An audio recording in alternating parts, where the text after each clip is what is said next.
Speculation from Democrats and chunks of the corporate media that President Donald Trump was somehow a Russian agent was false. The Mueller report is now, mostly, public. But the report, and Mueller's previous indictments, should persuade any reasonable person that the Russian government did indeed intervene in the 2016 election in support of Trump. Political system to Russia's meddling has been uniformly appalling, although in different ways from different factions. The response from the U.S. The whole thing's such a degrading catastrophe that it's tempting to give up on politics and human beings generally. But since we're stuck with both, let's take a step back and consider some profound advice on this subject from George Washington. Incredibly enough, Washington called this whole thing back in 1796 as he was leaving office as America's first president. His farewell address, as it became known, was until the 20th century as celebrated as the Gettysburg Address is now. America's founding fathers, Washington included, had grievous flaws. The Senate still reads it every year on Washington's birthday. But they were serious people, who genuinely risked death to rebel against the British Empire. Because their lives depended on thinking deeply about politics, they did so in a way that few U.S. politicians have since. So we should pay attention to the fact that much of Washington's farewell address is devoted to a specific warning against the insidious wiles of foreign influence. I conjure you to believe me, fellow citizens, the jealousy of a free people ought to be constantly awake, since history and experience prove that foreign influence is one of the most baneful foes of Republican government. These words may sound overwrought or anachronistic, but Washington wasn't president of the current United States, the center of the largest empire in world history. In fact, Washington implied in his farewell address that the U.S. could be considered small or weak and faced rivals who were great and powerful. Moreover, he had direct experience with the efficacy of foreign interference. The American Revolution would never have succeeded without French troops and materiel, provided by Louis XVI in an effort to humiliate his hated British rivals. This support was so critical that French commanders and Washington jointly accepted the British surrender at Yorktown that ended the war. Then, in perhaps history's greatest example of blowback, regular French citizens were so impressed by the American Revolution that they staged one of their own and decapitated Louis. Whoops, Americans have almost totally forgotten the relevant subsequent history. But the 223 years since the farewell address have proven that Washington's anxieties were justified. Politics, foreign influence indeed has repeatedly and perniciously warped U.S. The Civil War would likely have ended in a Union victory years earlier if Great Britain hadn't unofficially intervened on the side of the Confederacy. The South had a minuscule industrial base and needed the British to build their navy and manufacture their guns. Forced Great Britain to pay $15 million for damages caused by the ships it had built for the rebels. After the war, the U.S. The British manipulated American politics with more success 50 years later, via a covert propaganda campaign designed to nudge the U.S. to enter World War I on their side. The head of the effort secretly told the British cabinet, "In the eyes of the American people, the quiet and subterranean nature of our work has the appearance of a purely private patriotism and enterprise." The British government tried to bribe the newly founded New Republic by offering to buy 50,000 copies of every issue if the magazine continued its pro-Allies stance. The New Republic turned them down. More recently, Richard Nixon conspired with the government of South Vietnam during his 1968 presidential campaign to sabotage Lyndon Johnson's attempts to strike a peace deal with North Vietnam and end the Vietnam War. The election was extremely close, with Nixon beating LBJ's vice president, Hubert Humphrey, by just 500,000 votes out of 73 million cast. If Nixon hadn't scuttled Johnson's efforts, or if Nixon's treachery had been revealed, it's likely that Humphrey would have won. Instead, Nixon took the White House, and in 1973 signed a treaty with North Vietnam on essentially the same terms available in 1968. In the meantime, 20,000 American soldiers and hundreds of thousands of Vietnamese, Cambodians, and Laotians died. Just 12 years later, in 1980, Ronald Reagan's campaign almost certainly colluded with Iran's newborn Islamic Republic. During the chaos of the Iranian Revolution the year before, students in Tehran had overrun the U.S.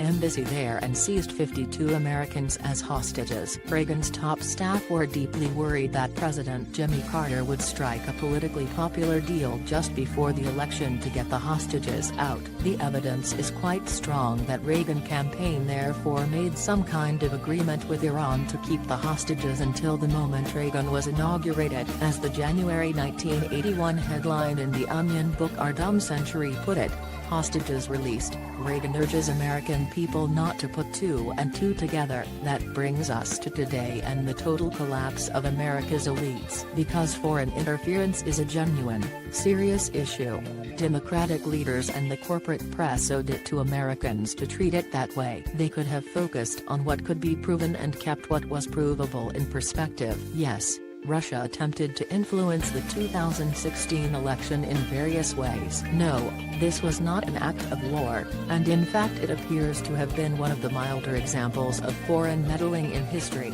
Washington would have counseled that this behavior from other countries is unfortunate but a given, and that we should therefore observe good faith and justice towards all nations, cultivate peace and harmony with all. Instead, Democrats and large chunks of the media jumped directly to incendiary delirium. Against all odds, they managed to accuse Trump of the only crime he hasn't committed, conspiring with Russia. This incompetence was particularly impressive since the Democrats had consciously decided not to make an issue of the foreign collusion committed by the GOP's candidate in 1968 and, probably, 1980, helping Republicans cover up real crimes and accusing them of imaginary ones. That's the Democratic Party. Top Democrats also demonstrated, given their enthusiasm for America's bipartisan subversion of the political systems of numberless countries, that they are ridiculous hypocrites. A week before Election Day in 2016,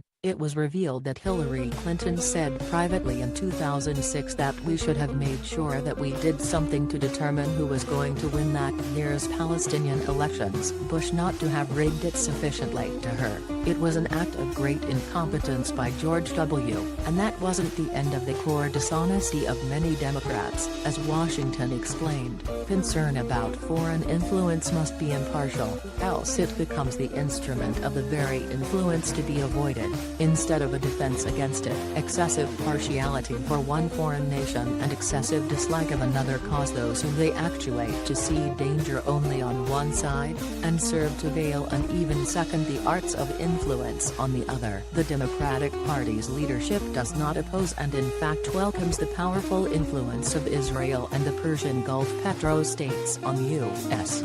politics. Indeed, given that Washington wrote that real patriots who may resist the intrigues of the favorite are liable to become suspected and odious, he would not be surprised to see how the political system has treated Rep. Ilhan Omar. The GOP feels similar equanimity about Israel and the Gulf states, but at least for this moment they appear to welcome foreign meddling from any country, rather than picking and choosing which meddling is acceptable. Yet none of this exonerates Trump and company. Regular grassroots Democrats, and just regular Americans, have every right to be furious and disgusted with Republican behavior during the Russia imbroglio. The fact that the U.S. government has brutally intervened in the politics of dozens of other countries doesn't mean that normal Americans can't legitimately be angry about Russia's 2016 meddling or the GOP's response. The governments of Iran, Egypt and Chile have done their share of intervening in the politics of other countries, but regular Iranians, Egyptians, and Chileans still have every right to furious about U.S. given the unusual circumstances of Trump's election. It's also understandable that regular Democrats are maddened by his glee in governing from the far-right interference in their politics. His margin of victory was so thin, just 80,000 votes in 3 states gave him his Electoral College victory, that it's irrational to deny that Russia's interference, as weak as it was by historical comparison, may have made the difference. It's also irrational to be certain it did make the difference. But a president with any sense of patriotism and fairness would have acted in the most conciliatory way possible. The fact that the information released in various hacks was accurate, and that Clinton and the Democratic National Committee should never have concealed the important aspects of them, imposing transparency on one candidate but not the other is to place a heavy thumb on the scales. Likewise doesn't invalidate anger from everyday Democrats. Finally, and most fundamentally,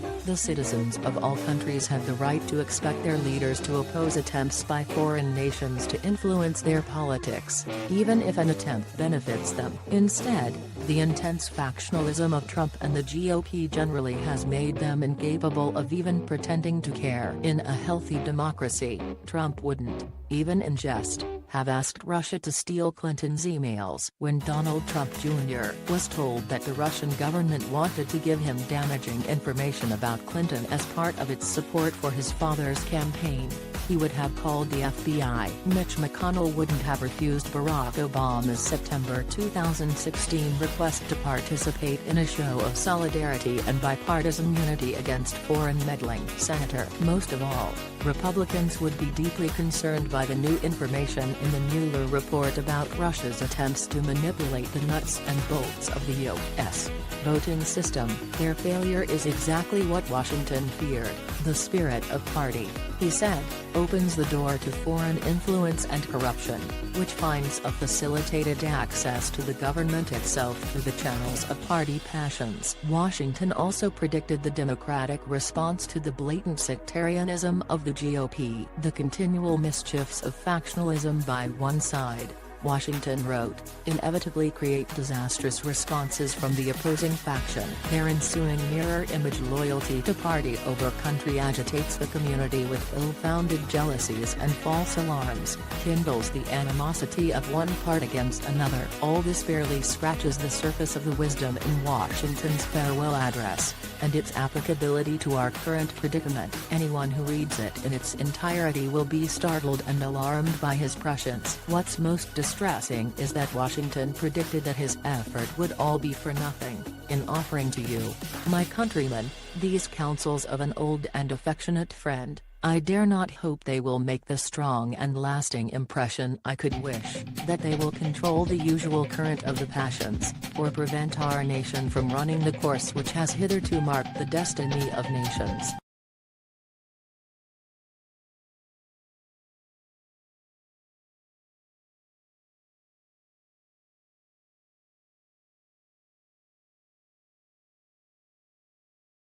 Yeah.